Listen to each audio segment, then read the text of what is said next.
Welcome. I'm Rabbi Shefa Gold. This is John and Rachmiel, and we are here to honor you, Arthur. You have been so important to me in that when I discovered this idea of tikkun olam, it didn't sit well with me.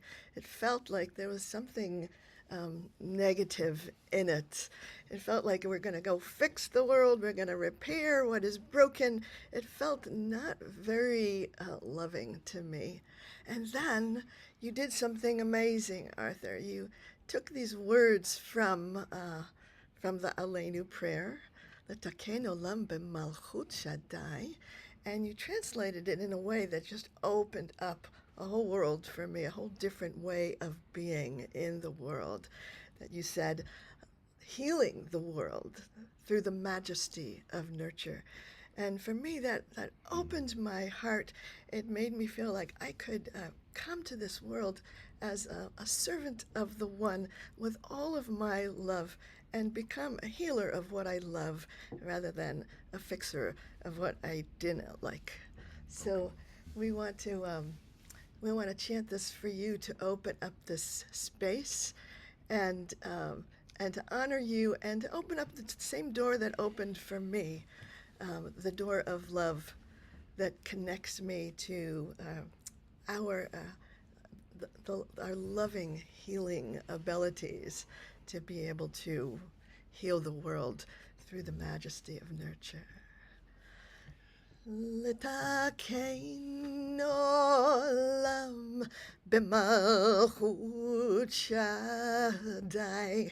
Litakein olam b'malchut Shaddai. Litakein olam b'malchut Shaddai.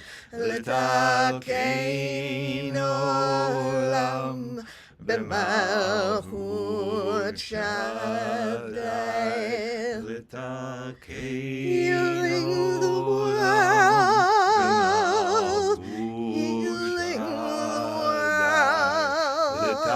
through the majesty of nurture, healing the world, healing the world, healing the world, healing the majesty of nurture, healing the world, healing the world, healing the world, healing the world, majesty of nurture. Once more, the duck, healing the world, healing the world, healing healing the world, majesty of nurture.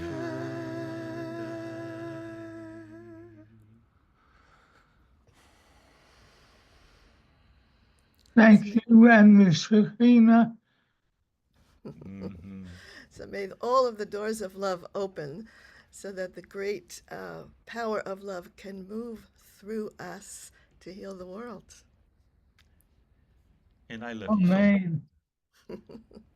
I love you.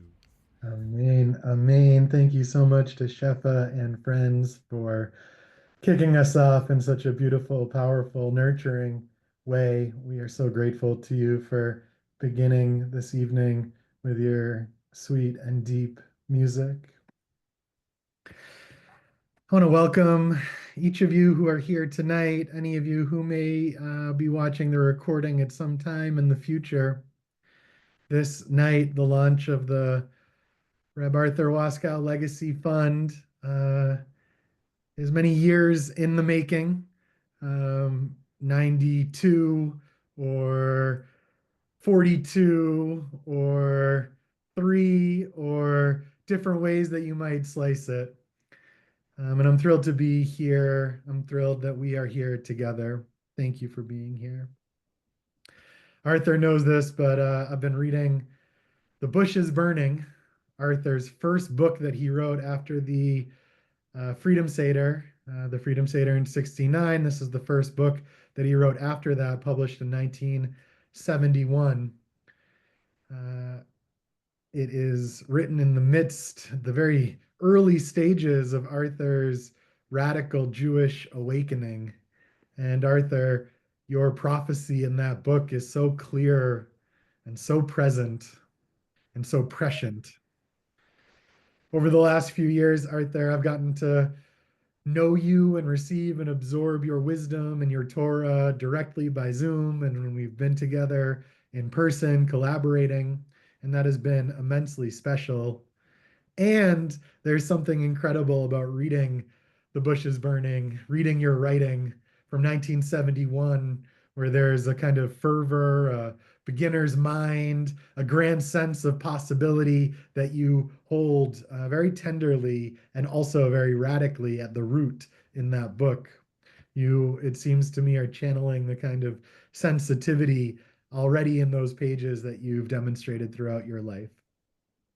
As we've been preparing to launch the Legacy Fund, I wanted to ground in the Arthur of 1971 alongside the Arthur of 2025, so that when we kicked this campaign off tonight, I could relate to the fullness of your legacy, Arthur, and I'm so glad I have. We are going to be joined by a handful of people who knew you back then or knew you shortly after that time and have gotten to experience the Arthur of many generations. And it felt only appropriate for me to try to absorb some of that evolution in your own words and in your own writing. This is, as we all know, an absolutely unbelievable and devastating time in the US and Israel, Gaza, and in global politics. It's a time deeply in need of the kind of prophetic wisdom, action, insight, creativity, and nurturing that has defined your life, Arthur, and the work of the Shalom Center over so many years. And so on Passover in the year 2025, it is the perfect time to launch the Reb Arthur Waskow Legacy Fund. This campaign has two primary goals.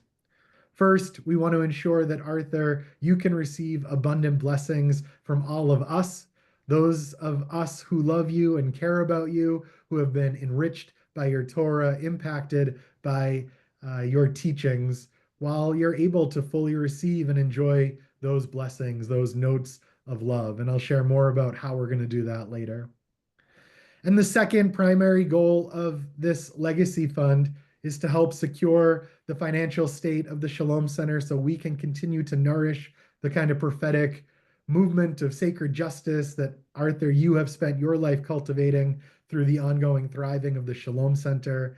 I remember back when we were planning 40 Fest, now over almost 2 years ago, Phyllis and you both said that your great dream is for the Shalom Center to continue to thrive into the future. And this legacy fund, this campaign, is part of achieving that goal.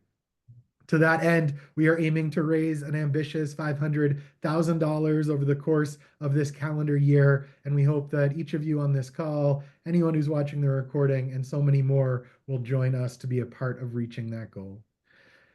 But more on all of that and also a few surprises later. For now, tonight, I am so thrilled for all of us that we get to reflect and learn from 3 key forces in Jewish liberation work from the past couple generations who also happen to be movement elders and core Shalom Center leaders. Who better to hear from in this moment in history than Cherie Brown, Shalom Center board president, Rabbi Mordechai Liebling, Shalom Center treasurer, and Reb Arthur himself. Cherie and Mordechai will reflect on lessons learned from lives of Jewish justice. Arthur will deliver a keynote address, and then the 4 of us will reflect on the Shalom Center past, present, and future, and the role of this beloved organization for the road ahead. We will be blessed with music like we already were from Shefa and friends, alongside other longtime movement music makers and friends of Arthur's, in addition to Shefa, Rabbi David Shneyer, and Jessi Roemer. When I asked Arthur, Arthur, we should probably have music on this call. Who do you want to sing to you on this Legacy Fund launch call? Rabbi Shefa Gold, Rabbi David Shneyer, and Chazan Jessi Roemer were the three folks, Arthur, that you said, and we're so blessed that all 3 of them are joining us on this call. We'll watch a couple videos before the night's out, and we'll officially launch the Reb Arthur Waskow Legacy Fund. So with that, it is my distinct pleasure to turn it over to our teacher, Cherie Brown, who's going to kick us off tonight with lessons learned from a life of Jewish justice.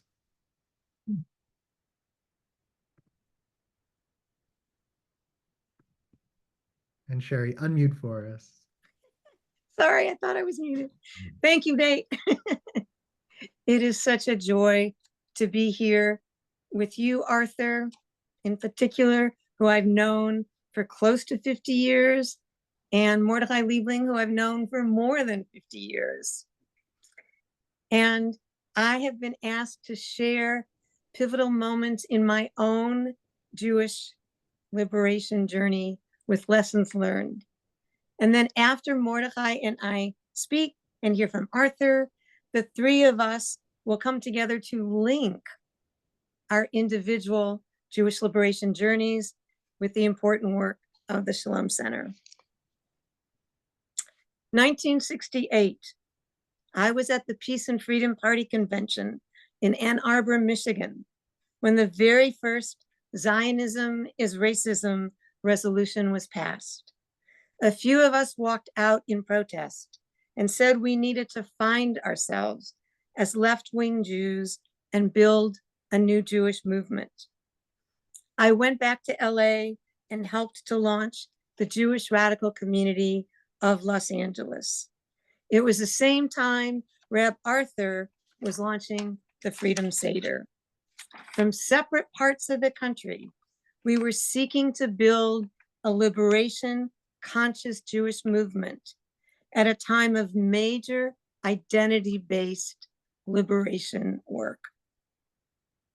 1969, I was president of SDS on my campus, Students for a Democratic Society, when I took my first trip to Israel.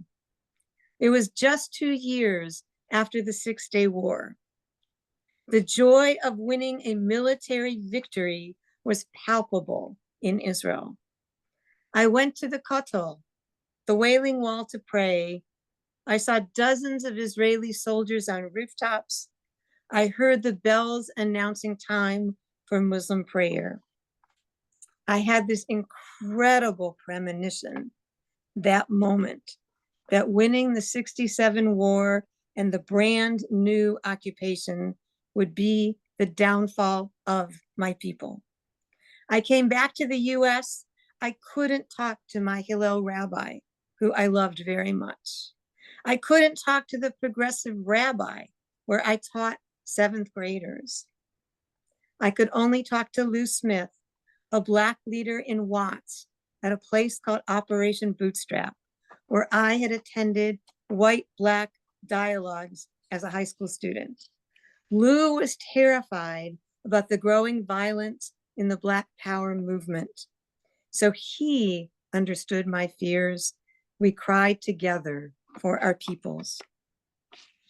1970, the Hillel director at UCLA invited Saul Alinsky for a 2-day retreat to train 5 of us in community organizing for our newly formed group, the Jewish Radical Community. After 2 days locked in a room with Alinsky, we planned our action. We dressed as waiters and came bursting out of the kitchen at a $500 plate Jewish Federation dinner, singing in Yiddish, Zog nit Kemel, the partisan song of the Warsaw Ghetto Uprising. We understood that we had to reach the hearts of our parents' generation with Jewish symbols they could relate to. Many cried, and they gave us $100,000 for anti-Vietnam War organizing. 1970, 4 days after the shootings at Kent State, there were massive anti-war demonstrations at UCLA, which ended in police violence. Angela Davis was speaking on campus the next day. I was very afraid that there would be increased violence. I had no idea what anyone else was planning. I went to Hillel, grabbed a few friends, and we spread out over the campus, pulling everyone out of classes to form a hands across campus, leading to the auditorium where Angela was speaking. Angela Davis spoke that day to thousands, and there was no police violence. It was a profound lesson for me of not waiting for others to lead the way, but taking individual initiative in partnership with others. 1979, Andrew Young, the US representative to the United Nations, was forced to resign after holding secret meetings with the PLO. Jimmy Carter falsely blamed Jews for Andy Young's resignation. There were huge, very public fights between Black Gentiles and Jews. I realized something needed to be done to stop Blacks and Jews from being pitted against each other. And with support from the American Jewish Committee, I led Black Jewish Unity workshops on dozens of campuses across the country, trying to develop new models for intergroup alliance building work.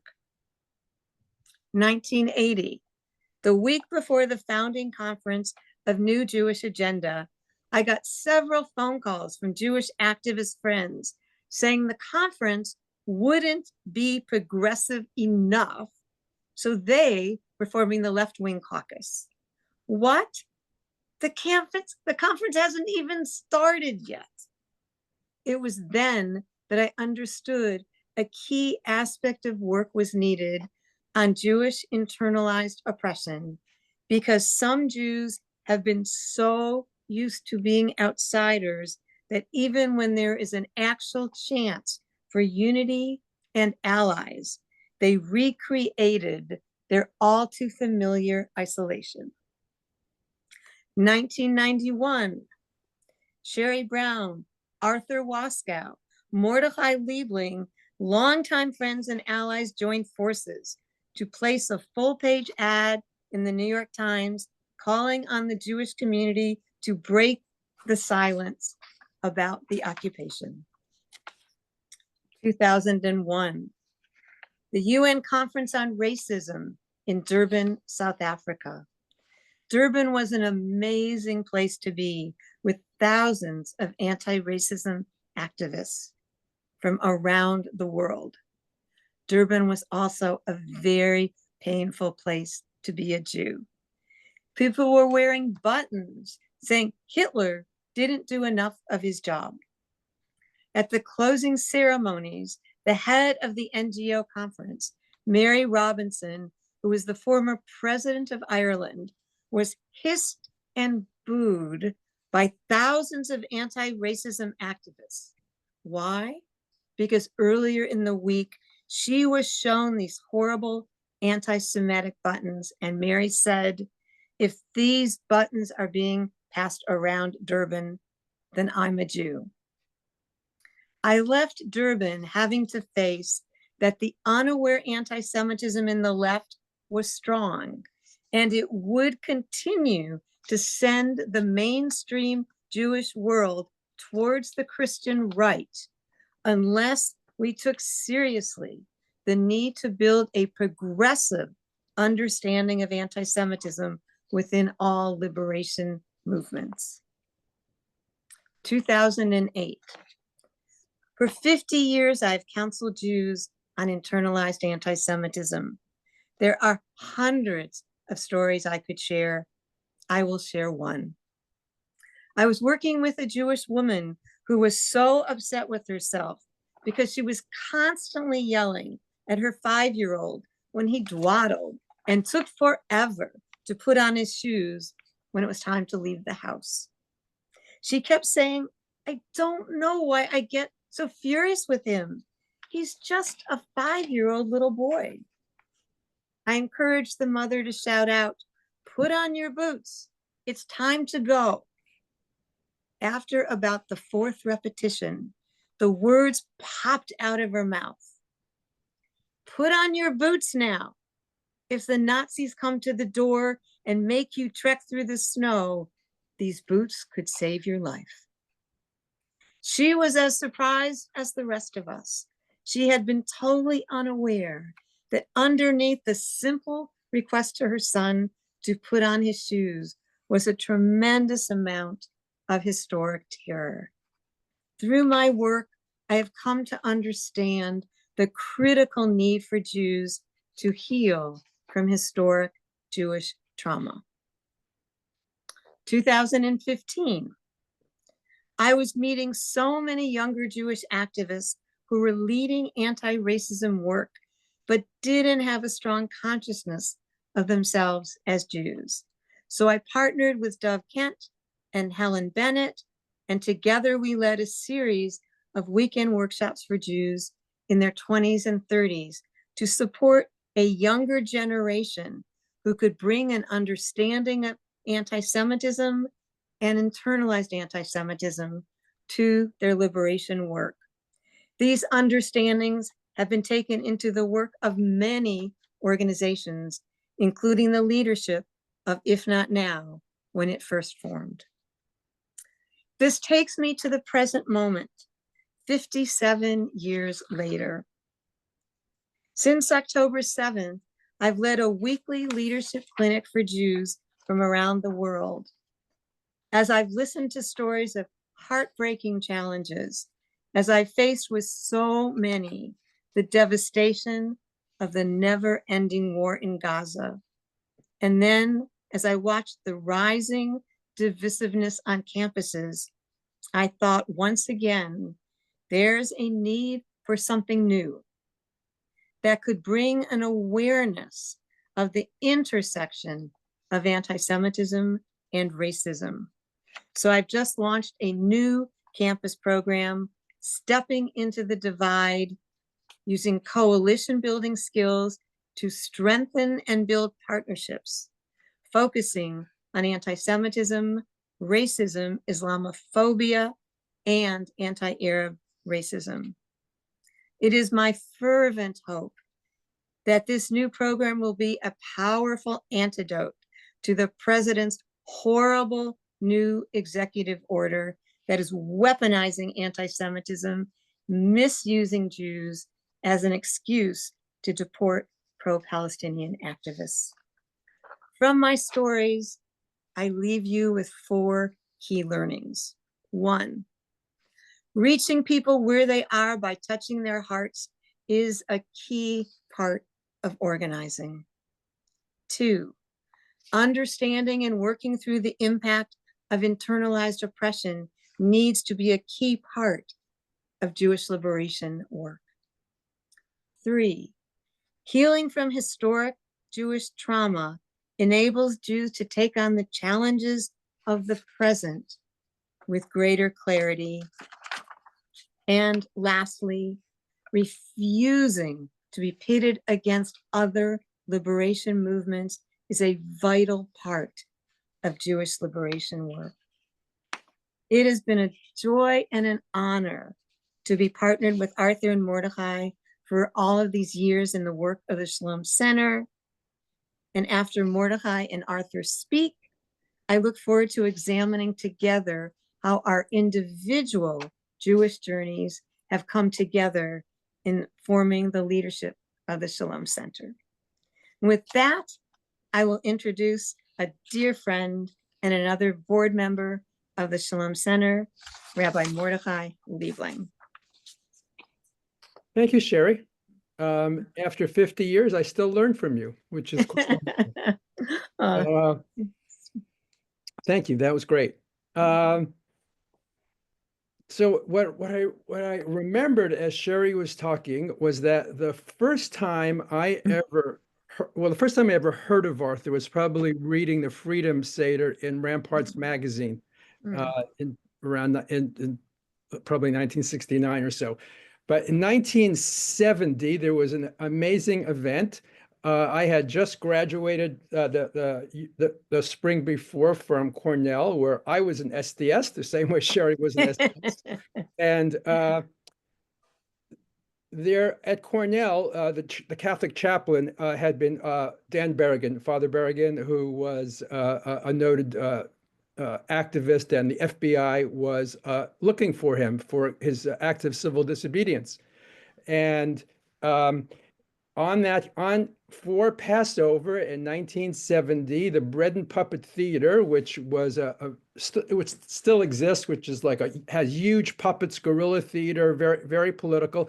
We're going to put on the Freedom Seder at one of the largest buildings at Cornell. There were probably a couple of thousand people in the room, and they were putting on the Freedom Seder, and at one point, all the puppets are moving around. They have these giant puppets, and in one moment, one of the puppets takes his heads off, and everybody can see it's Dan Berrigan, and then he escapes into the crowd, and the Seder went on, and it was just such a striking moment of Passover being used for freedom, Passover being used to oppose oppression, and the text of the Freedom Seder, lifting it all up. So that was very much what the Shalom Center is doing these days. Ritual in action that leads to freedom and raises all of our spirits. So that was Passover 1970 at Cornell, which I guess is 55 years ago.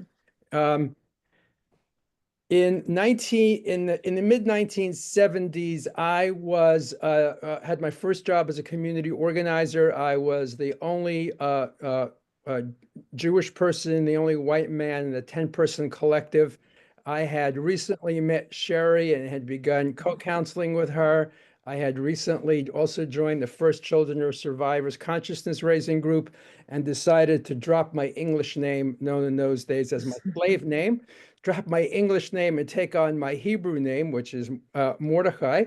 And immediately, everybody in my collective wanted to know what my position on Israel was. And I really was not involved in Jewish politics at all, was not terribly identified that way.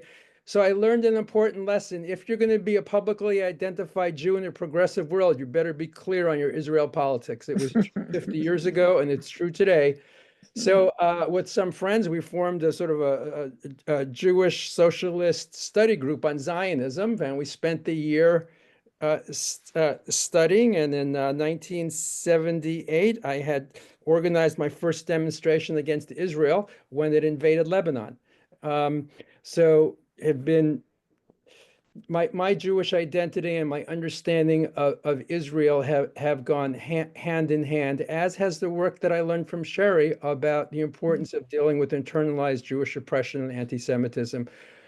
At that same time, I organized a group called the Boston Committee to Challenge Anti-Semitism, which Cherie was actually a part of, when we protested when the Nazis marched in Skokie, Illinois.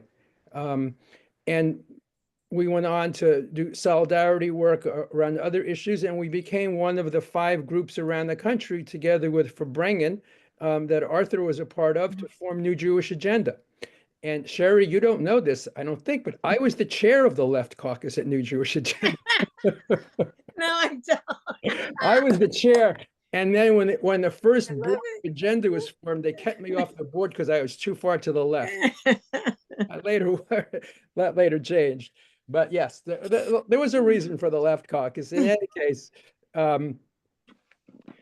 understanding the marginalization patterns that we have is an important piece, and the ways that we repeat them.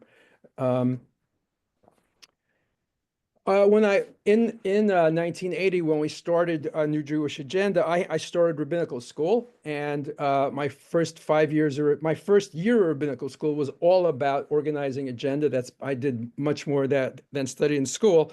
And then 2 years later, Arthur became a member of the faculty of the Reconstructionist Rabbinical College, and in a wonderful course on. Not surprisingly, on the holiday cycle,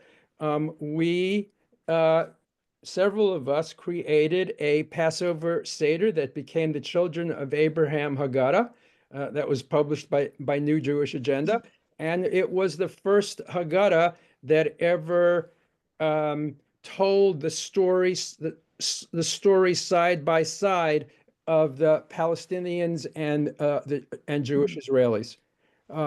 You could imagine that it was controversial at the time. But an important lesson of that time that I think traumatized the Jewish left for at least 25 or 30 years is that Agenda had a serious 10-point program, and we looked at a very comprehensive analysis of various forms of injustice in the United States. And only one of our 10 areas was Israel. But of course, the Jewish community only focused on Israel and attacked us relentlessly for our entire existence, focusing only on our Israel position, which at that time was considered a radical position, a two-state solution position in the 1980s and 90s. It was not acceptable. And they did everything they could to destroy New Jewish Agenda. And the result of that is that literally for the next 20 years, and in some ways, up until this very day, many Jewish progressive organizations will not take a position on Israel for fear of being attacked, unfunded, etc. Jewish Fund for Justice, now Ben the Ark, didn't make a statement about Israel until several months ago, when the situation has gotten so terrible. But they felt that if they took on Israel, they would be attacked, and the rest of their domestic agenda would be ignored. And the vast majority of Jewish progressive organizations, because of what happened they saw what happened to New Jewish Agenda, bifurcated their politics and only focused on domestic issues. The Shalom Center was one of the few organizations that had the courage to take on both issues and always spoke what it saw as the truth about Israel, Palestine, as well as what was happening domestically. The only other organization that consistently did that successfully was Trua, starting in 2000, an organization of rabbis. But that lesson of Israel being as called the third rail of American politics began when we created New Jewish Agenda, and they ignored our entire domestic platform. So we have to recognize that we are now in the midst of probably the greatest flowering of Jewish action for social justice in America since the immigrant generation of the early 20th century. Progressive Jewish organizations and Jewish activists are really looking at the whole range of Jewish issues. The Jewish Social Justice Roundtable, I think at this point, has over 60 organizations. When we started it, I think in 2006 or 2008, there were 14 organizations. So there's an enormous flowering of Jewish social justice. And a huge difference from what happened before is that people are proudly Jewish, and that there were thousands and thousands of Jewish activists in the 70s, 80s, and 90s who did not identify as Jewish when they were part of progressive organizations. It was rare in the Vietnam anti-war movement. It was rare in organizing in the 70s and 80s for people to identify as Jews, and those who even identified as Jews did not look to the Jewish tradition that much for strength. So there has been an enormous difference, I would say, in the last 20 to 25 years in the Jewish world, Jewish progressive world, of people strongly identifying and using Jewish values and Jewish tradition to talk about their activism. You would never see in the 70s and 80s anybody quoting Torah or quoting Talmud or looking at Jewish texts to talk about their activism. Arthur was certainly a pioneer in doing that, and led the way for a generation now of people who do that consistently. That did not exist 40 years ago at all. It's an enormous change in the Jewish progressive world. I think that I think it's worth mentioning that Jewish renewal, which Arthur has also been a part of, and I have, and Cherie as well, I think has played an important part in raising the spiritual content of the Jewish progressive world. That spirituality and God used to be taboo words in Jewish progressive world, because the roots of Jewish progressivism are in the secular world, whether it was the Bund or Yiddishist organizations of the early 20th century.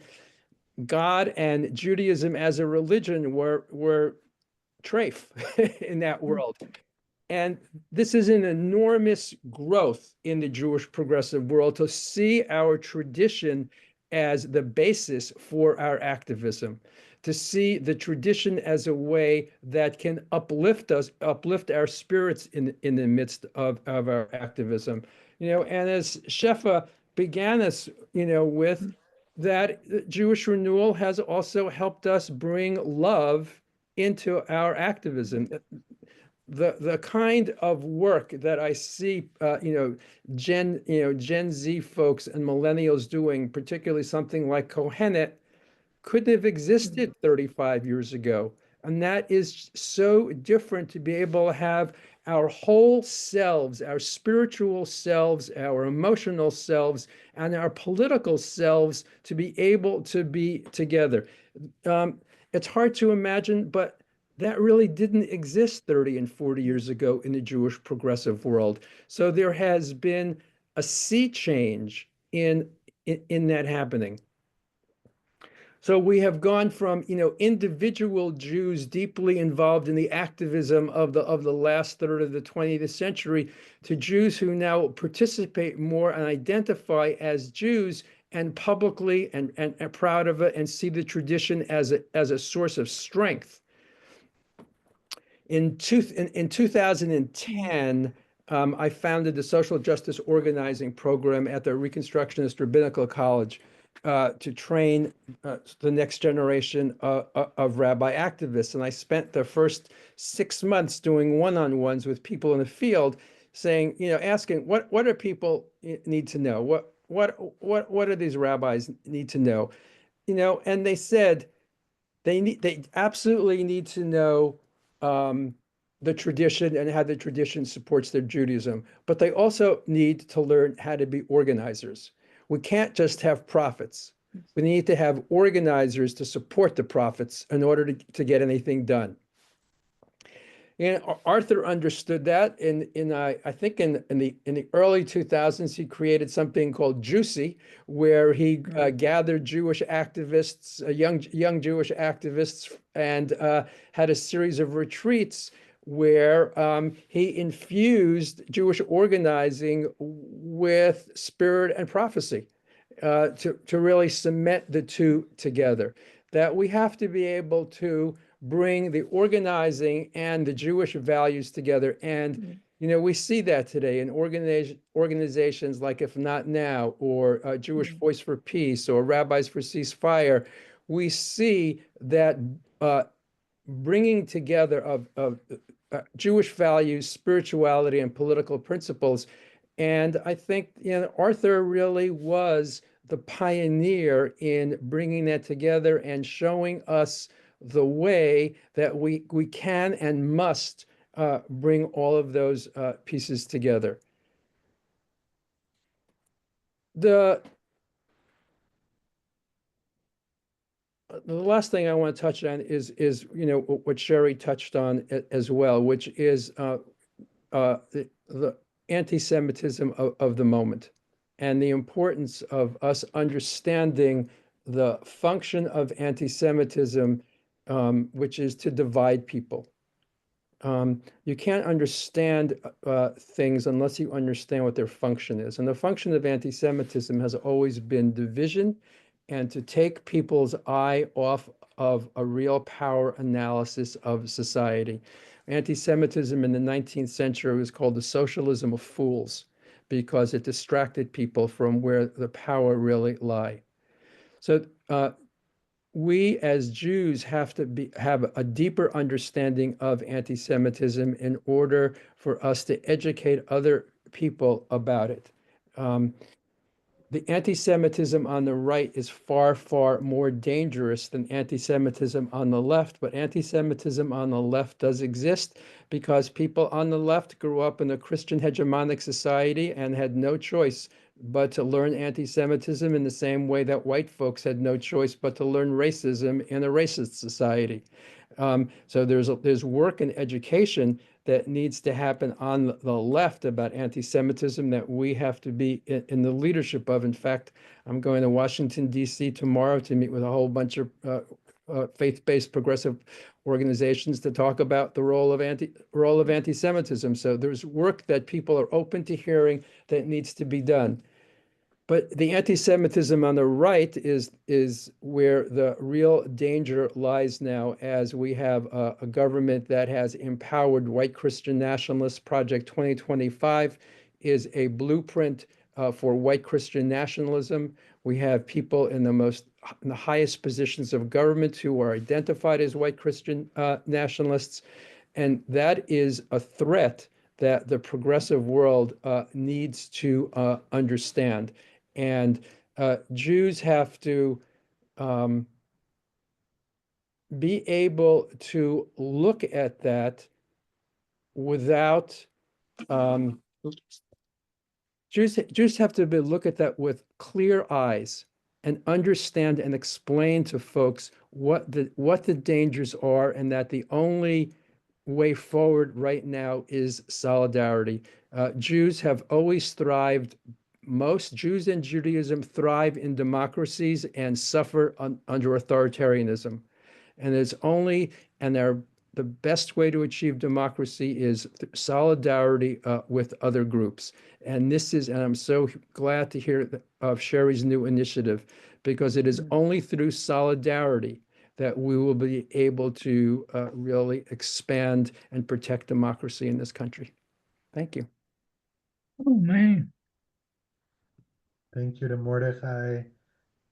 What a rich sharing so far. And if folks have been following along in the chat, it's also incredibly rich. Yes. Yeah. Really powerful.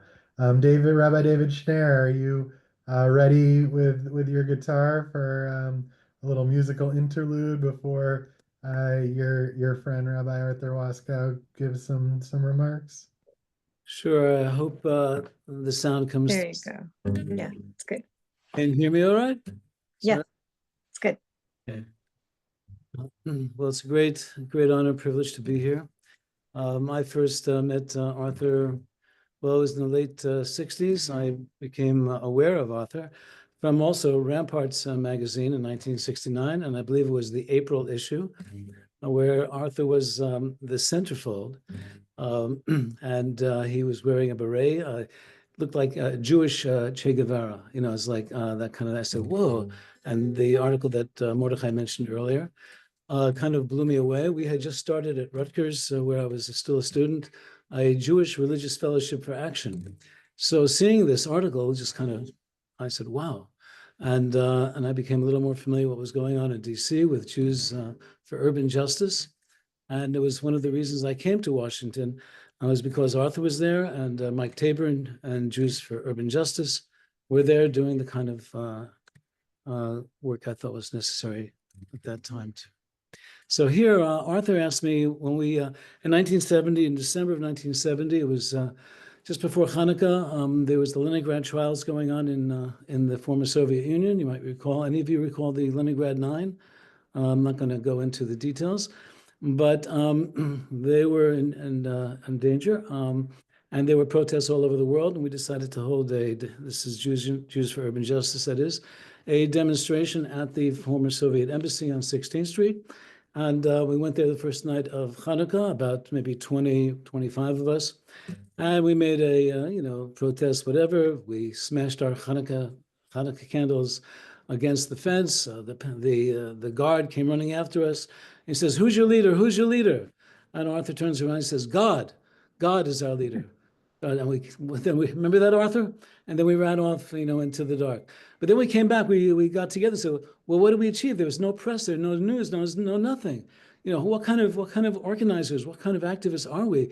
There was no one knew about it.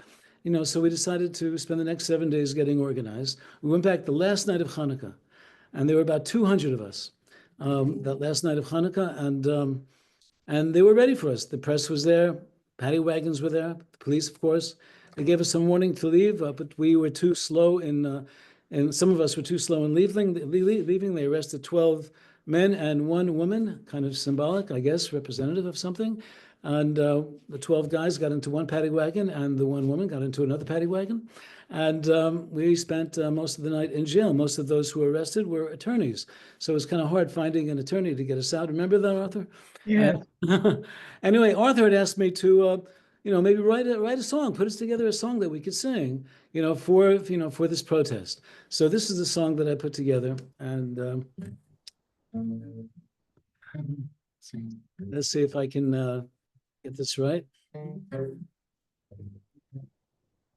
LeDavid mizmor, LeDavid mizmor, Chesed u'mishpat ashira, Lecha Adonai azamira, Chesed u'mishpat ashira, Lecha Adonai azamira, Chesed u'mishpat ashira, Lecha Adonai azamira, Chesed u'mishpat ashira, Lecha Adonai azamira.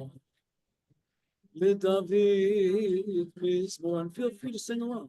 LeDavid mizmor.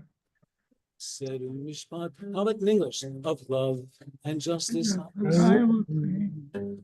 To you, Adonai, all sing praises. Of love and justice. I will. To you, I'll sing praise. of love and justice I will sing. To you, Adonai, I'll sing praises. Of love and justice I will sing. To you, Adonai, I'll sing. praises. So this is what we sang as we were being handcuffed, and this is what we sang, spending those few hours, seemed like an eternity in DC jail. And so that's one song. Another song that Arthur asked me to put together was for the Trees for Vietnam campaign. And we planted a tree on the Capitol grounds, okay, in protest and to affirm life. And I want to also acknowledge Mike Tabor, the founder of Jews for Urban Justice. Mike couldn't be with us, but Esther's here. Esther's here, and other early members of Fabrengen are also with us. Ken Giles and also Bruce Waxman. Bruce is also a member of Jews for Urban Justice. So here, this is the song that I came up with for the tree planting.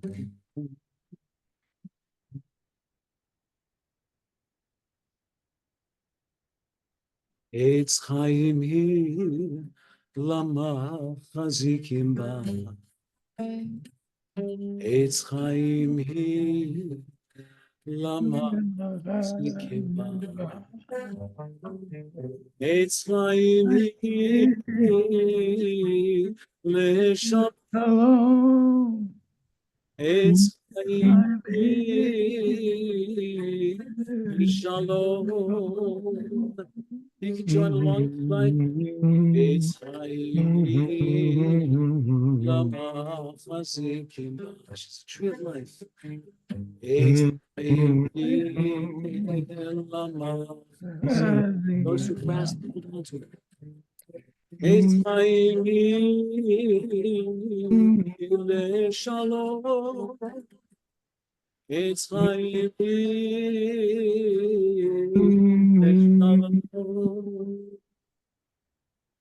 And I think I have 2 minutes left. I want to dedicate this next song to you, Arthur.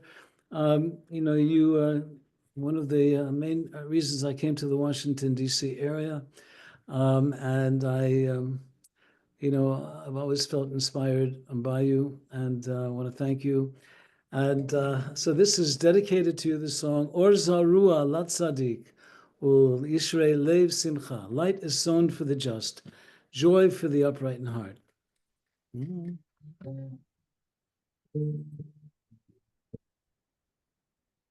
Or Zarua Latzadik, Ul Yishrei Lev Simcha.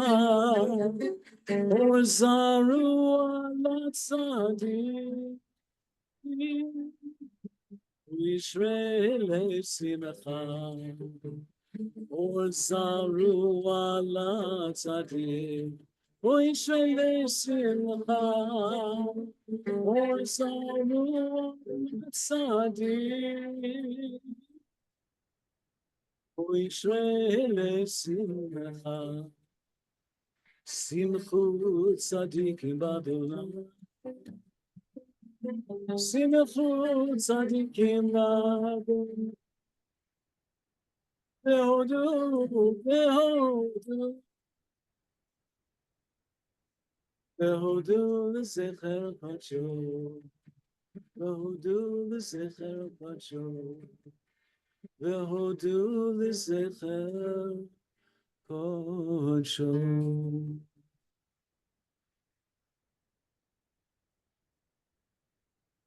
Thank you, Arthur. Toda rabah.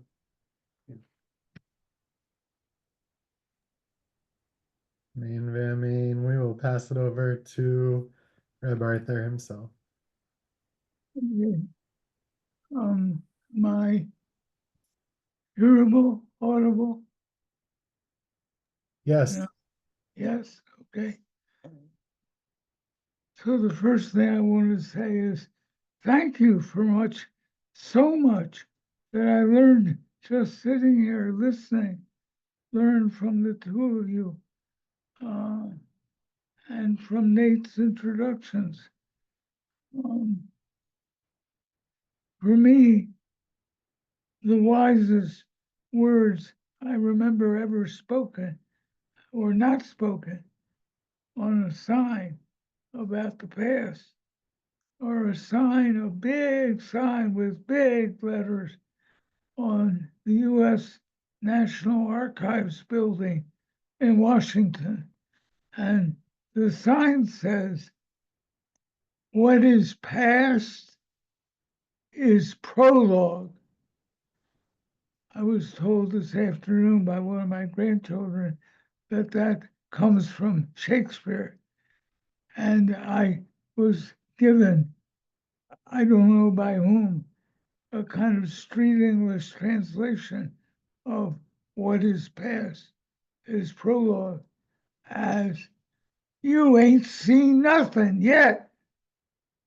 And that's what I hope and I believe is the central teaching of the growth of Judaism committed to justice in the last 70 years toward the next 70, maybe fewer.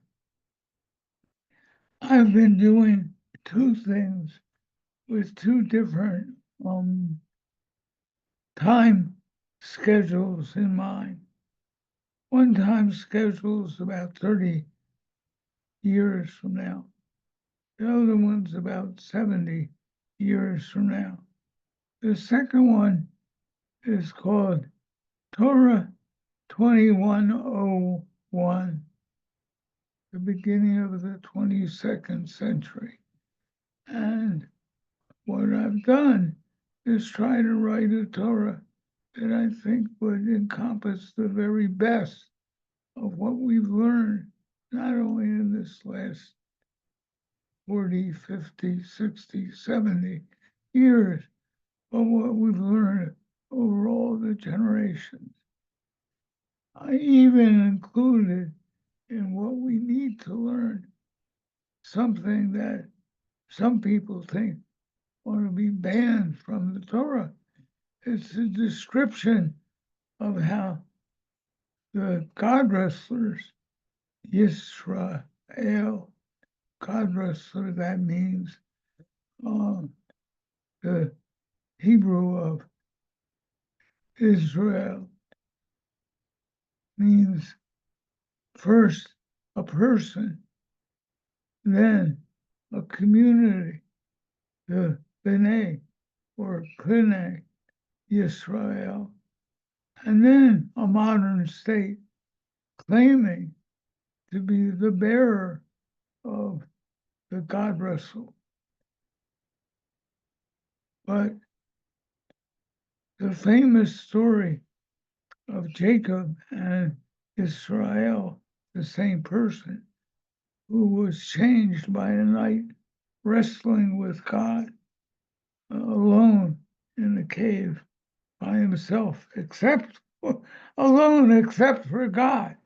Oh, that's a big presence. Was a way of challenging all of us not to accept the world we think is given and we're stuck with, but wrestle with that world. That's what Jacob did that night after a whole lifetime of wrestling with, robbing, cheating, lying toward his brother, who he was about to meet the next day. He decided to stop wrestling with his brother and to wrestle instead with the God who speaks for the universe and to change the universe by doing that. And he did. And the next morning, he and his brother were able to kiss and embrace because he had chosen to resist the world he'd been handed on a golden platter as the world he was to grow the next 30 or 40 years in. So that decision is what we face again. We face again, are we really God wrestlers? Is the name of the state, Yisrael, really truthful? What do we have to do to make it truthful? What do we have to do to say you can't commit massacres of women and children along with men? Women and children were non-combatants, and probably most of the men were non-combatants. You can't commit massacres and claim to be Israel, God wrestler. So one of the things I did in thinking about 70 years from now, Torah 2101, was to say that Jewish communities, wherever they were in the world, in whatever nation they were living in, must A, take on the job of a Jewish Peace Corps, working for peace and justice in their societies, and refuse to go to war except for absolute self-defense of an invading army, and then only to end the invasion, not to go seeking revenge on thousands of non-combatants. So that's one way of thinking about you ain't seen nothing yet. Another is to think, and this may take 70 years, to think that Lord and Adonai, which is simply a translation of Lord, and Melech, which is a translation of King, they are a way of thinking about the entire universe as a hierarchy above Lord and King, below us poor schleppers, at best, maybe slaves, at worst. And instead, to begin changing our minds, our hearts, and our spirits by talking about the breath of life. If you try to pronounce Yud Hey Vav Hey, YHWH, if you try to pronounce it, what you get is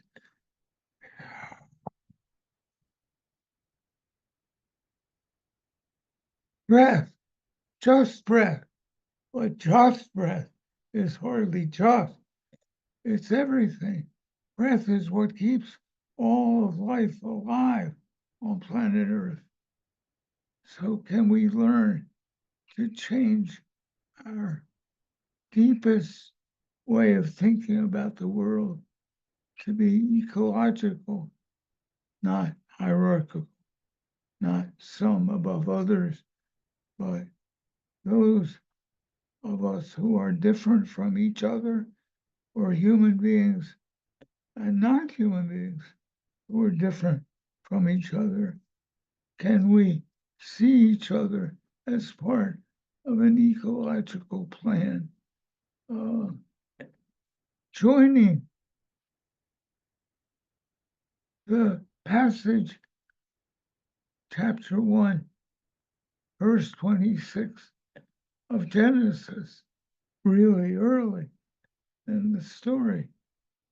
The verse says, our, O-U-R, our, us, about the Tselem Elohim, the spark of God, the image of God.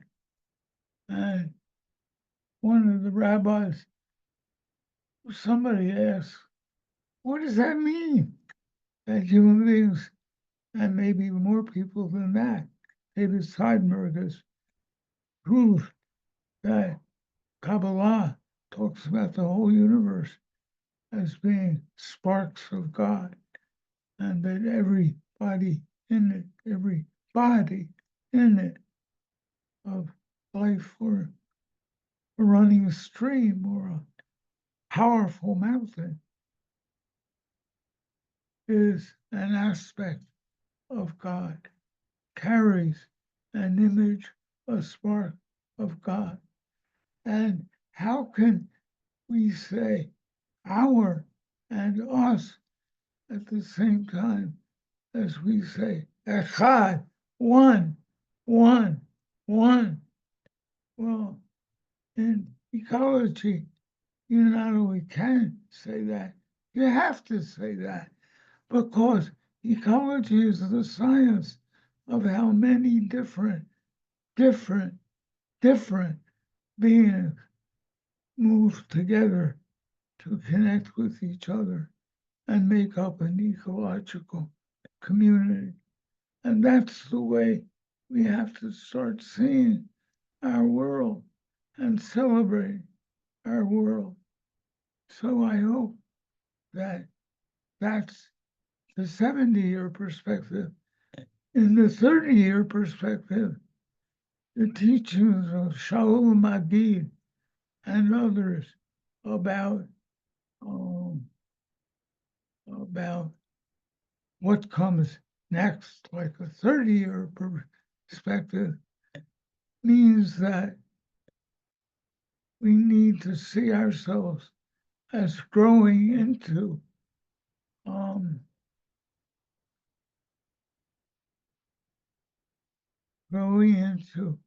a prophetic diaspora community. We've just been taught that there are dangers in creating a state. At the beginning, it was protective and also destructive of the Palestinian inhabitants, and it became more and more and more and more and massively destructive of the Palestinians of Gaza and increasingly the Palestinians of the West Bank and East Jerusalem. How will we reverse that? What can we learn about tshuva, about repentance? It's relatively easy. God knows it was hard enough. God knows. For one person, Jacob, whose name means he was a heel, he was a nasty guy, robber, a liar. How did he become a God wrestler? And how, more important, can an entire community become God wrestlers to do tshuva, to do repentance for the massacres that a government of what claims to be a Jewish state that has forgotten tshuva can actually make redemption happen. So, in the 30-year perspective, there are things we can easily imagine beginning to do. We've already, in the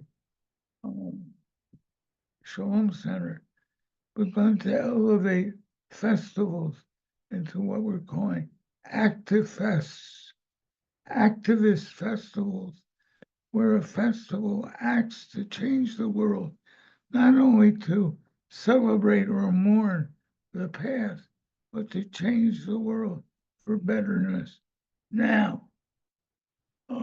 That's already underway. It needs to be expanded. Another thing that's a kind of echo of the 70s, and I don't know how many places it has survived. I hope in Farbrengen, where it was strong, was the notion of a tzedakah collective, which Sharon, and I'm forgetting her last name, the third editor of the Jewish catalog, proclaimed tzedakah collectives, where people would come together for part of their charitable, politically loaded energy, come together with one vote, one person, not $1, one person, which is the way Jewish finance mostly works now. But what about tzedakah collectives, where 20 or 30 people come together to pool their money and then vote on where to give it to advance justice and love in the society? So those are things that need to happen. We need to open up the doors of prophecy. The official view in the Jewish community is you can't be in a Haftarah unless you died 2,500 years ago. That's ridiculous. Martin Luther King is a prophet, and I say is deliberately. Abraham Joshua Heschel is a prophet, and Judith Plasko, who spearheaded, or spearheaded is not a good metaphor, but nurtured, right, the majesty of nurture, of bringing women fully into the tradition for the first time since maybe Sarah and Rebecca, and maybe even more so than then. So, what does it mean to enhance that, to affirm that, to make it undestroyable, but basic to Jewish life? What does it mean to take new people and make haftorahs of them? That's begun already. Jack Kessler, Oliver Shalom, began creating new haftarahs, and others have followed or done it independently. This afternoon, one of my grandchildren showed me on this kind of screen a rabbi and chazan from a Reformed congregation, not a radical congregation in New Jersey. People who were using the words of Ruth Bader Ginsburg as a haftarah, with the brachas for a haftarah and all the rest. So those are the kinds of things that it means to create a prophetic diaspora Jewish community. And I don't know whether I've used up my time, probably not, but I would be delighted to go to the conversation among us anyway, with both the 30-year and the 70-year perspective in our minds. So somebody tell me if I'm allowed to stop. Thank you, Arthur. You have earned the right and privilege to stop. We are so grateful to you for sharing these remarks and helping us scan out to these different timelines, these different futures, and consider how the past might guide us towards the future. Um, Linda, if you want to spotlight Cherie and Mordechai, bring them in as well. Beautiful. You. Arthur, one of the pieces of text that I know is near and dear to you, and I feel like is a piece of text that I've now inherited and kind of absorbed as central to my own life, and certainly central to my last 3+ years working with you and this team, is the verses from Malachi that we read last week on Shabbat Hagadol, the Haftarah, the prophetic reading for Shabbat before Passover, that talks about the messianic times coming only when or because of the hearts of the elders and the youths turning towards each other. And it's been an incredible privilege and honor for me to get to continue to orient my heart over and over again towards you and have you do the same. And with Cherie and Mordechai and the folks who helped build the Shalom Center and help build this Jewish social justice movement, it continues to be a real honor to be your student and to get to be the, I guess, what comes after the past is the prologue. So this is an opportunity really for the three of you to now start to weave together some thoughts on how your own individual journeys, which of course overlapped in all sorts of ways over the years, led you to the Shalom Yes. Center Yeah. as leaders within this organization, supporters of Arthur, and contributors in your own right. You know, in 1983, when it was founded as the first, my understanding, Jewish organization who, as Jews, were speaking out against nuclearization, Right. right? Kind of embodying what I heard, you know, all three of you say in terms of the importance of rooting into Jewish identity, Jewish wisdom, text, calendar, to bring a kind of justice perspective. So I'm wondering if you could speak to this question of what attracted you to this organization. Yeah. How have you understood the role of this organization over the last 42 years, and perhaps some reflecting on where we might be headed based on your experiences and some of the lessons that you've already brought to the fore tonight. Sure. Well, I'm happy to jump us off.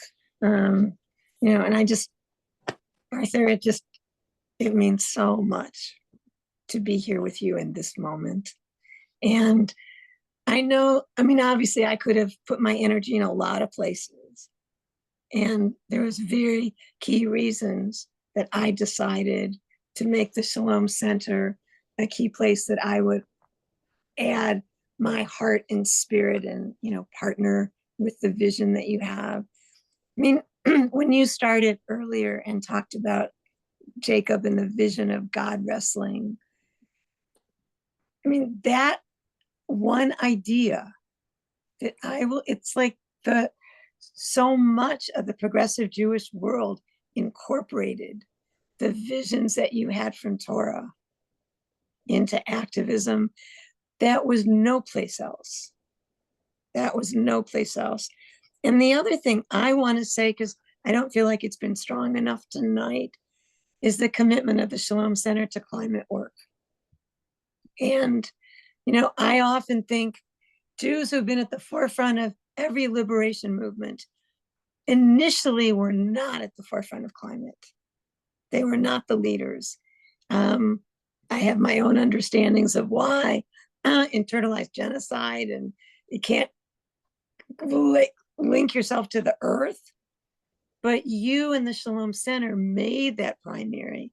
And I think that's been a key piece of the Shalom Center, is having a visionary thrust that then opens up the community and spreads things. So there is now Jewish Earth Alliance and Dayenu and other groups, but not when you started with that commitment.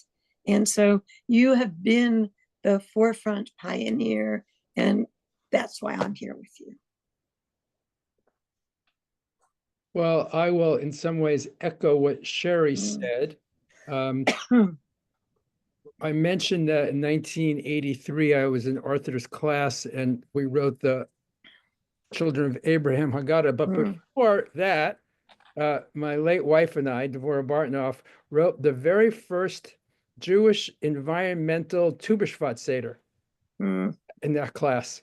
And Arthur really has helped me nurture my Jewish understanding and commitment to the environment since 1983.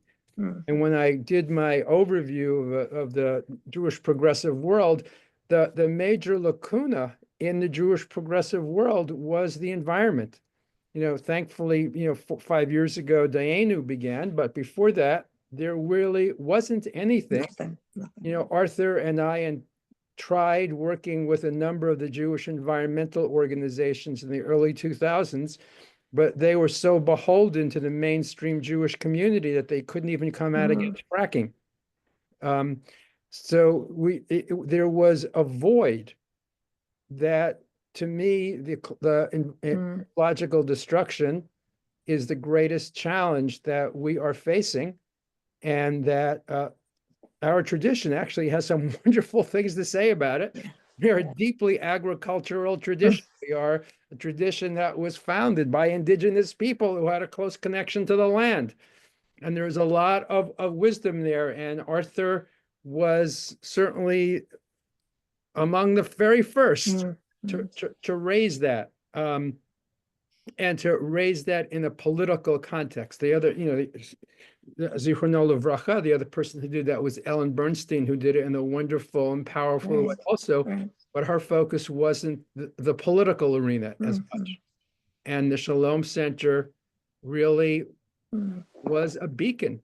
Nobody else was doing that work, and nobody else was putting together the holidays with our understanding of the kind of activism that needed to happen.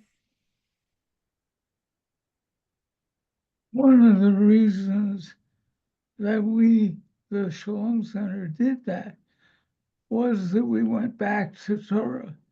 And it's clear the Torah sees the most sacred relationship of human beings is to the humus, the earth. We are earthlings. And nobody, not even really good translations of the Torah, was willing to use the word earthling. It seems silly, but it's the reality. And we spent 30 years convincing solid Jewish organizations that the earth issues were crucial and real and Jewish. And they couldn't pretend to be grounded ultimately in Torah without looking at the Torah's version of the Shemitah year. Every 7th year, the earth gets to rest. Every 50th year, 7 times 7 plus 1, the earth gets to rest again. What does that mean to us? It doesn't mean we just try to copy it.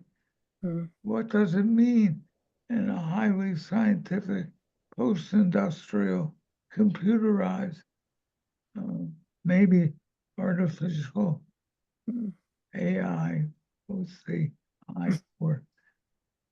I don't remember. Artificial intelligence. Thank you. What does it mean to do Midrash on chapter 25 and chapter 26 of Leviticus? Chapter 26, every time I read it, I think this must have been written by a climate scientist warning people what would happen if they didn't pay attention to the climate scientists. And it's right there. It's right there. Chapter 26 says, what if you don't let the earth rest? And the answer is, the earth will rest anyway on your head. It'll rest with famine, with fire, with earthquake, all those terrible things. Just that little sliver of earth on the eastern edge of the Mediterranean. Now, we got 10 crucial teachings at the foot of a mountain that was exploding and on fire and shaking in an earthquake. And now the whole world is because of what we've done to it. And it's time for, that's one of my hopes about the 70 years. It's time for a new 10 teachings to come from this world where not only Sinai, but the whole world is in evil. I want to kind of, as I'm listening to you, Arthur, and thinking back, one of the things that you said, Mordechai, earlier about the transformation of the Jewish liberation movement to the so many young people being so committed. And I'm thinking about, I did several weekends of leadership for, if not now, leadership tip when they were really launching to help them. And, it's like, Shefa, your songs were there the whole time. And Arthur, your vision around Torah as an activist endeavor was so deeply in the foundings of If Not Now, in addition to, my work and others on anti-Semitism. And I feel like that there's a new generation that is operating on our shoulders. And your particular piece around,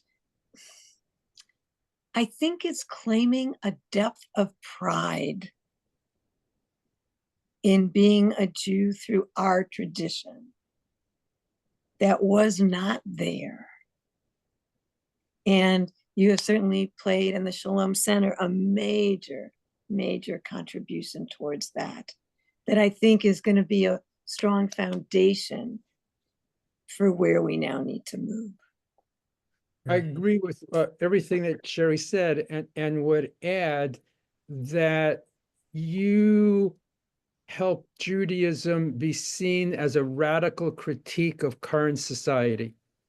That rather than Judaism being seen as an upholder of the status quo, which it had been used for, and the Bible has used for 1,500 years, you really helped create a contemporary Judaism that is a critique of capitalism, that is a critique of modernity, that is a critique of the technological devastation of the earth.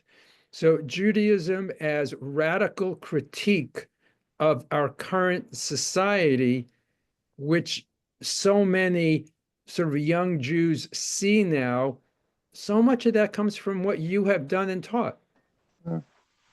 As one of those Thank you. younger Jews who that is true for, I can affirm that. And, you know, being there during some of those first trainings of If Not Now, using Cherie or in April's cycle of anti-Semitism and teaching packets and, you know, hosting Shabbat ritual as action. And this is kind of where I wanted to close this part of the conversation, Arthur, to get to hear from you along these lines.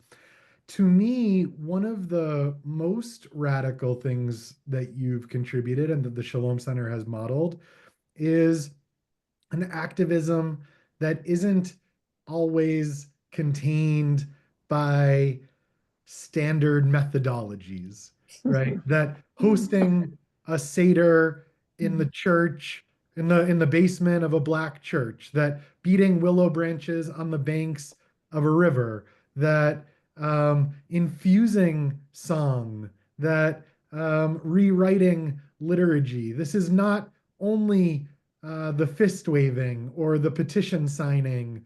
This is the embodying and the invitation for surprise and for creativity, for soulfulness and a kind of tenderness, some of the nurturing that we heard earlier. And I wonder if you could speak to that as the kind of final wrapping of this part of the conversation tonight. Kind of what was it like to experiment with, and what drove you to bring in these creative, soulful methodologies beyond only the kind of standardized default versions of kind of quote unquote activism? Well, when I wrote what became the Freedom Seder, there was a guy named Mike Tabor, who had founded Jews for Urban Justice, who came to me and said, I just read your Haggadah in Ramparts magazine. It's a great Haggadah. But what's a Haggadah without a Seder? I said, you're right. What do you have in mind? He said, well, my best vision is having a Seder in a black church. I said, terrific. I know exactly the minister. We nominated him for president at that disastrous Democratic National Convention in Chicago in 1968. He's a decent guy. He's a committed guy. He's nonviolent. He's committed against the war. He's committed to end racism. He's committed to free DC, which didn't have a Democratic Party at all. I mean, not Democratic, small d Democratic. It had a Democratic Party. but it had not a Democratic Party. And that it was my neighbors joining and seeing that made it real and made it. I had no theory, no plan when I wrote the Freedom Seder. I just had to. It just kept coming to me, and I had to do it. What I figured out afterwards is that it's a metaphor from chemistry. If you have a super saturated solution and somebody drops a single crystal into it, the whole thing crystallizes.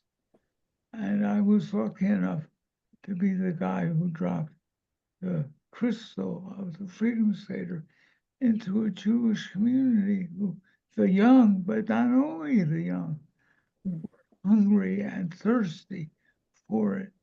And that's what exploded, and that's why there is all these results that you're talking about. It wasn't me. It was a super saturated solution.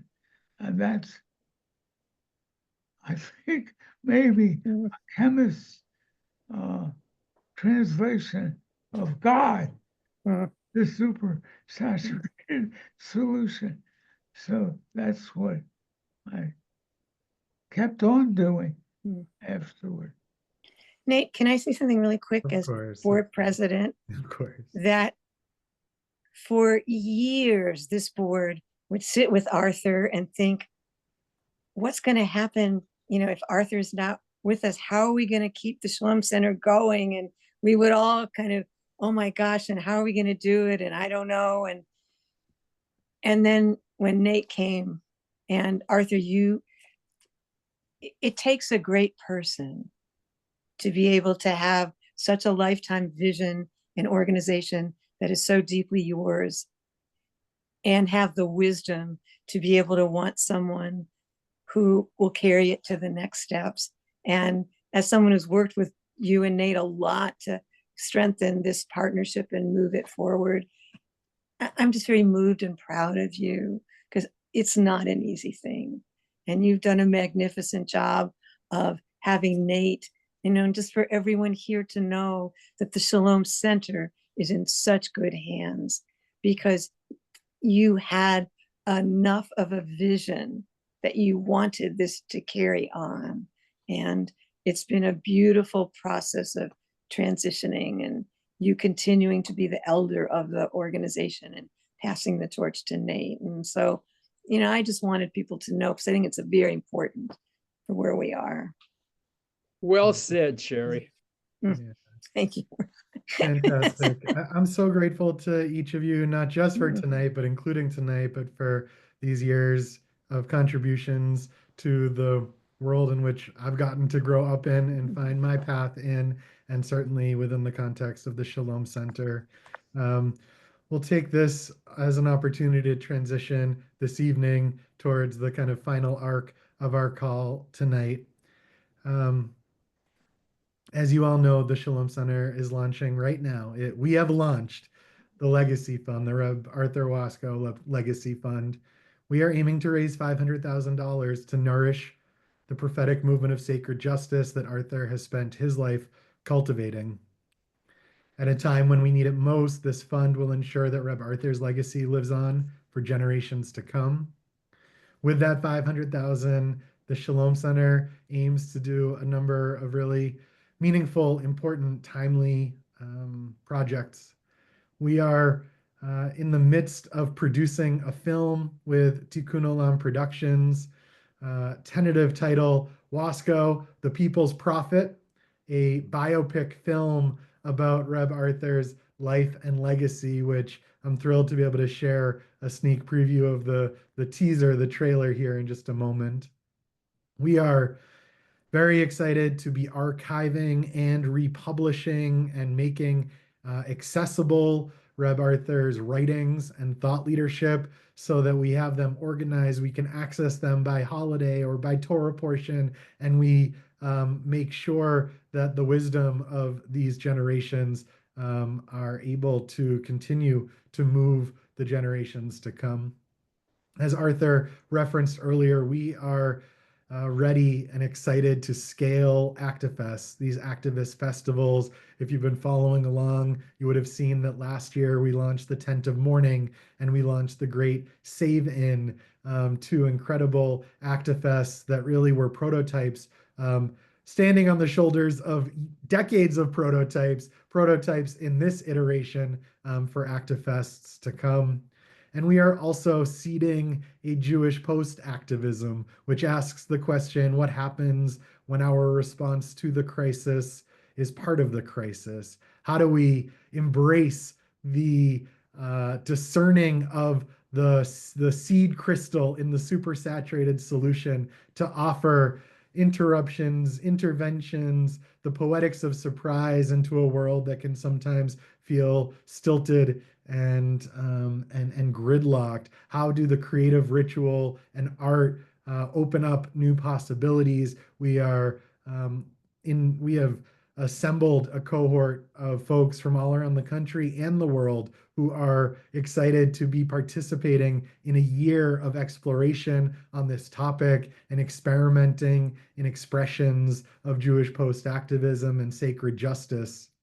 We are investing in the next generation of prophetic voices, ensuring that the people from all around the country and the world who embody Arthur's spirit have the platform to educate, to teach, to organize, and to continue to carry forth that prophetic spirit. We're asking one thing and inviting another thing. The ask is to contribute financially, to make an investment in a prophetic Judaism that knows another world is possible, that will never cozy up to power, that leads with sensitivity and care and creativity, that centers surprise and radical ritual and a divine sense of mystery. We're asking for you to make an investment in ActiFests and in cohorts of sacred justice, experimentation, investment in preserving and renewing stories and histories that our current administration is actively trying to erase, an investment in the future of the Shalom Center, in Shalom itself, and in an expansive sacred justice. We're pleased to share that we already have about $50,000 pledged from a handful of our board members to help kick us off. We are so grateful to them, and we hope that you will join in the coming days and weeks and months in making a meaningful contribution in Arthur's honor and for the future of prophetic Judaism. Also, as part of this campaign, we have an invitation.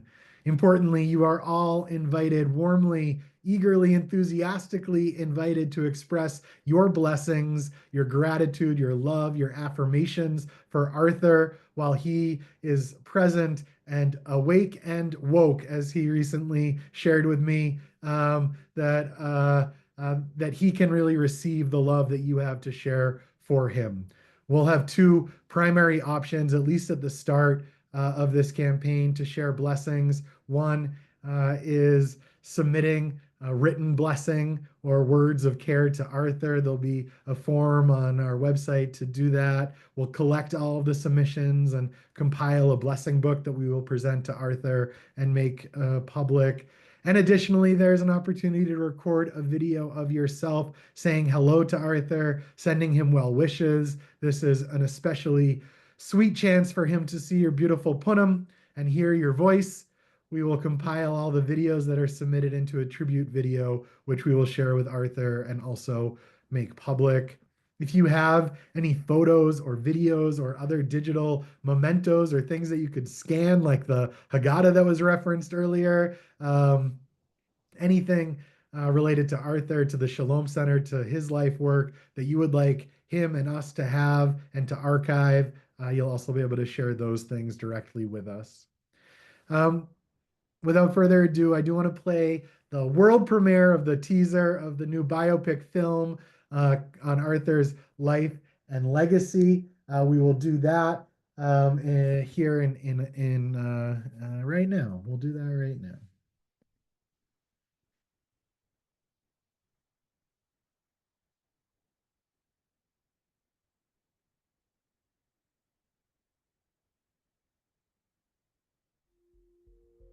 I'm Arthur Waskow. I'm a rabbi. He cries. I've never seen a prophet cry. That tradition has to go on forever and needs prophets to keep it going. And he's among the prophets.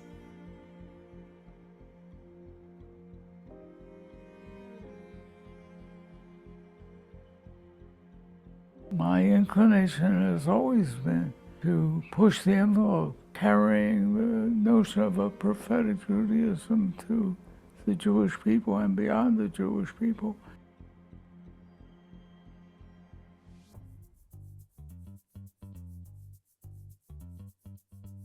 I met Arthur 50 years ago. He was just getting started.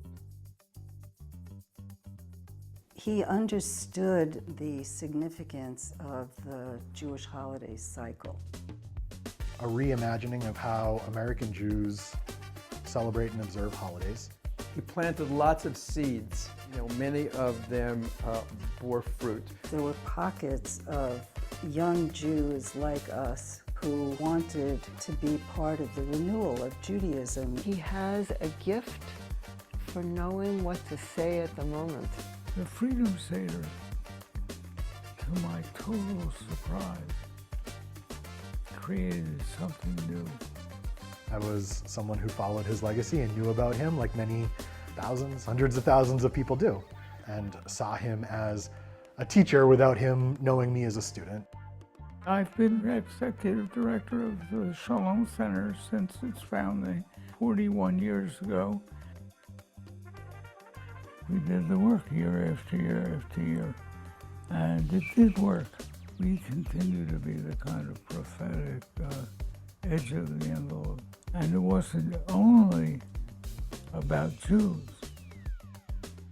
Blessed are you who breathes all life and who breathes into us the awareness that we breathe only in what the trees and the grasses of the earth breathe out, and that they breathe in what we breathe out. I care more about people getting the ideas than I do about whether they remember me.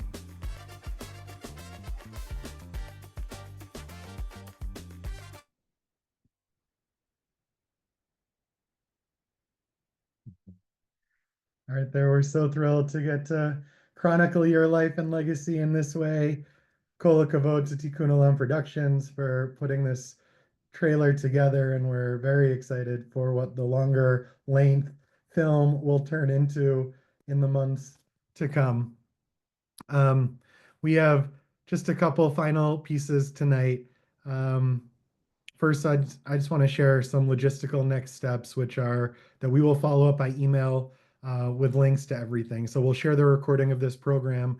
We'll also share the link to the landing page for the Legacy Fund, where you all registered for this program will be replaced by a new Legacy Fund landing page with opportunities to donate, opportunities to submit blessings, link to record yourself on a video wishing Arthur well, the ability to view this trailer and keep tabs on all of the exciting evolutions and additions to this Legacy Fund as it unfolds in the weeks and months to come.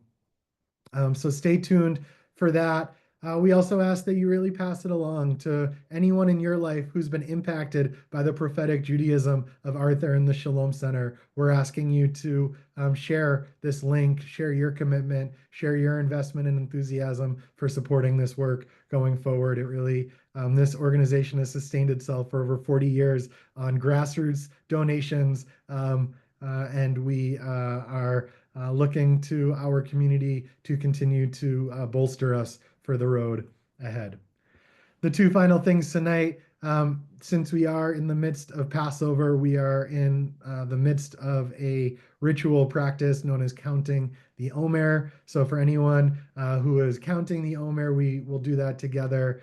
And last but certainly not least, I'll be thrilled to welcome and introduce Chazan Jessi Roemer to share a little bit about a song that she wrote, the meaning behind it, and then to play that song to send us off tonight. So let me put the Omer count in the chat for anyone who wants to follow along with us. We will recite it together.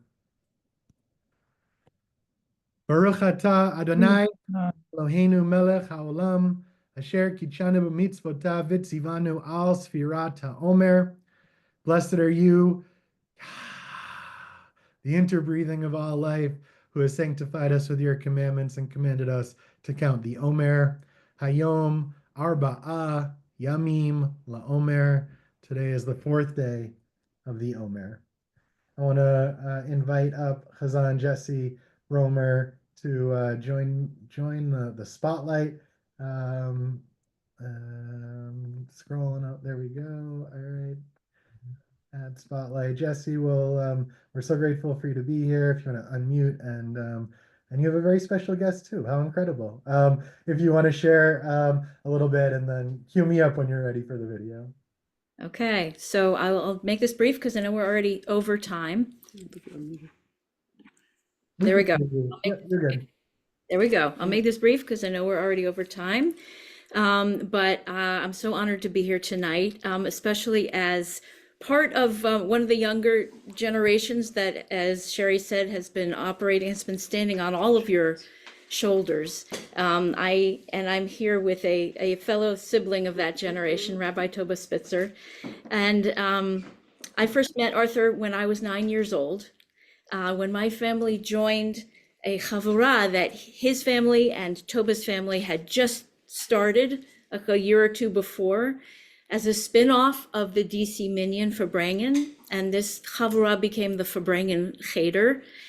And I want to mention especially because we all know Arthur's legacy in terms of fostering Jewish political communities that had a spiritual component, but I also want to emphasize that what a big role he played in fostering this Jewish spiritual community that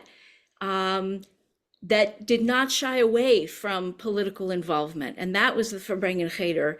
That was the world I grew up in, a world in which we met in our living rooms. We held high holiday services in our living rooms, and we went down to the Capitol to fight for women's rights, to fight for jobs, to demonstrate in later years against pollution and in favor of the climate. So this was the air that I grew up breathing in Reb Arthur's circle, and also in the circles of many of his contemporaries, including Rabbi David Shneyer and my mom, Cantor Sue Roemer, Zichrona Livracha. And this is actually, laid the foundation for me to later go to cantorial school in the renewal movement. And I was a student of Chazan Jack Kessler, who's been mentioned here, Alova Shalom. So for me, this is a way for me to honor my teachers. In 2019, I was writing a setting for Psalm 24, the first line of which is L'Adonai or L'Yah, L'Havaya, all the names for God. Haaretz umloa, tevel v'yoshveva. For the source is the entire world, creation and all who dwell with her. And it strikes me as I'm trying to write this setting that this psalm is, what it's really doing is pleading the case for earth in the face of all that the humans are doing to desecrate her, to not honor her, the art of her creation. And it sent me immediately thinking about the teachings that I had learned from Reb Arthur about the the interconnectedness of life and of breath. And as we've heard, and you will hear again, that Arthur's teaching about, how we breathe in what the trees breathe out, and the trees breathe in what we breathe out.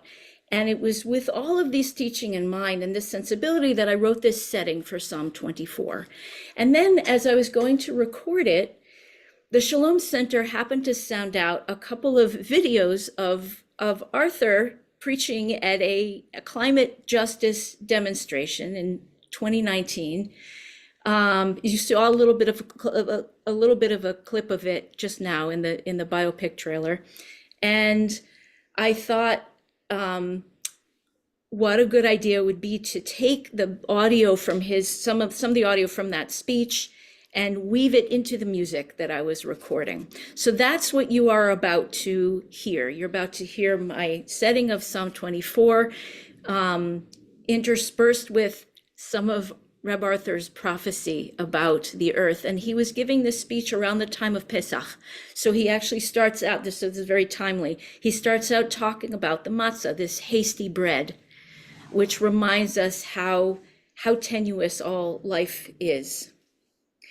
So I want to note that you will see that Reb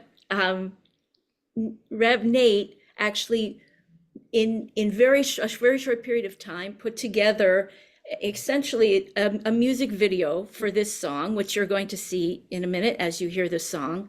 And he would like me to make sure that you know that when you see the Hebrew transliteration, you will soon see the translation afterwards. So all the words that are being sung and being spoken by Reb Arthur will also show up on the screen, and you'll see translations as well. So that's it. I'm gonna hand it over to you, Nate.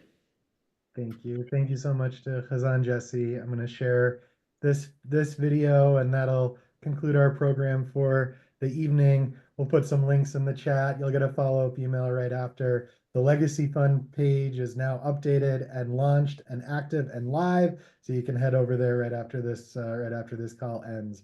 Here is Chazan Jessi, Psalm 24.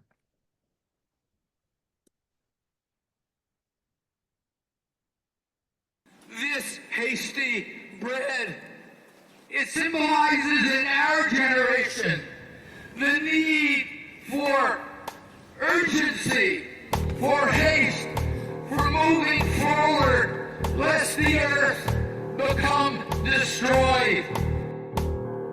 Lavaya haaretz umaloa tevel veyoshbeva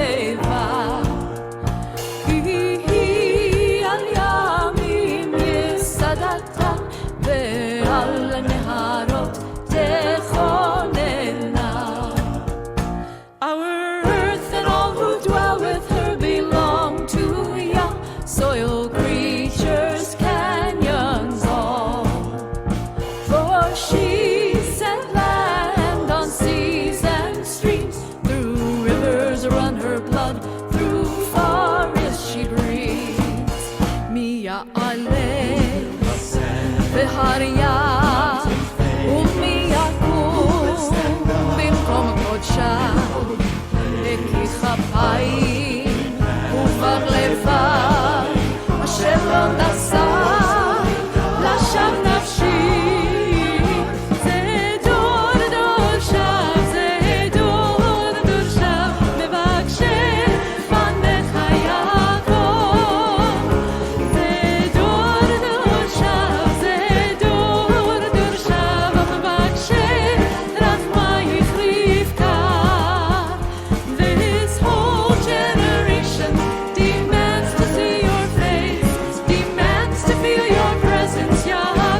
into us the awareness that we breathe only in what the trees and the grasses of the earth breathe out, and that they breathe in what we breathe out.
Yasher Koach to Chazan Jessi, to everyone who participated, to everyone who is present tonight. What a very, very special evening. We're so thrilled to kick off this legacy fund, and we hope you'll contribute generously and meaningfully. theshalomcenter.org/legacy fund. That's where you'll find everything you need to share your blessings, make your contributions, and help support a thriving prophetic Judaism into the future. Thank you all so much. Yasher Koach to Reb Arthur and to all of us. We'll see you soon. Thank you. Ooh.